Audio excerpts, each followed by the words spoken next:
Hello friends, তুমি সবাই কেমন আছো? আমি তো ভালো আছি। আমি আজকে রান্না করব।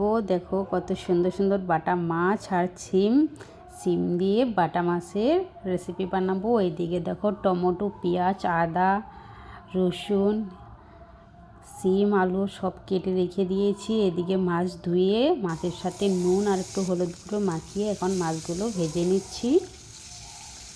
দেখো মাছগুলো এক এক করে সবগুলো উল্টিয়ে দিচ্ছি। আরও দুটো ছিল, সেই দুটোও দিয়ে দিলাম।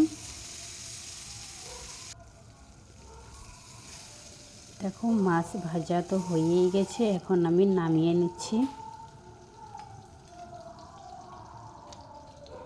দেখো সবগুলো মাছ নামিয়ে নিয়েছি, এখন আমি আলু ভেজে নিচ্ছি। আলুর মধ্যে একটু নুন আর একটু হলুদ গুঁড়ো দিয়ে আলুটা প্রথমে একটু ভেজে নেব। তারপরে আলুর সাথে সিমগুলো দিয়ে দিব, সিমগুলো একটু ভাজবো।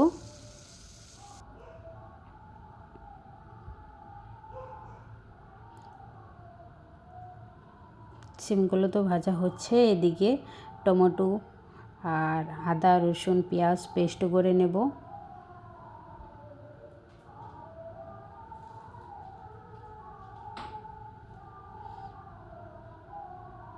দেখো আমি এদিকে পেস্ট করে নিয়ে চলে এসেছি। এদিকে সিম আলু ভাজাটাও হয়ে গেছে। এখন আর একটা কড়াই বসিয়ে অল্প করে সর্ষের তেল দিব। এদিকে গোটা গরম মশলা আর জিরে দিয়ে পেস্টটা যে বানিয়ে রেখেছিলাম সেটা দিয়ে দিলাম। একটু নুন, একটু হলুদ গুঁড়ো, একটু লঙ্কা গুঁড়ো, একটু জিরের গুঁড়ো আর একটু ধনের গুঁড়ো দিয়ে ভালো করে মশলাটা কষিয়ে নেব। দেখো মশলা কষানো হয়ে গেছে, এখন আমি জল দিয়ে দিব।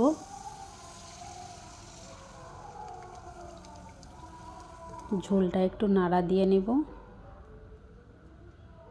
দেখো ঝোল ফুটে গেছে, সিম আর আলুটা দিয়ে দিলাম আর একটু নাড়াচাড়া দিয়ে এখন দেখো মাছগুলো দিয়ে দিচ্ছি এক এক করে সবগুলো। মাছ দিয়ে একটু নাড়াচাড়া দিয়ে নিচ্ছি। এদিকে দেখো আমার সবজি হচ্ছে। দেখো এখন একটু উপর থেকে ধনেপাতা ছড়িয়ে নিলাম, নিয়ে আর একটু জাল হবে, তারপরে নামিয়ে নেব।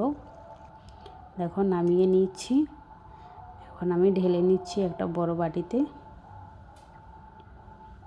দেখছো সবজির কালারটা কত সুন্দর হয়েছে, খেতে কিন্তু দারুণ হয়েছিল।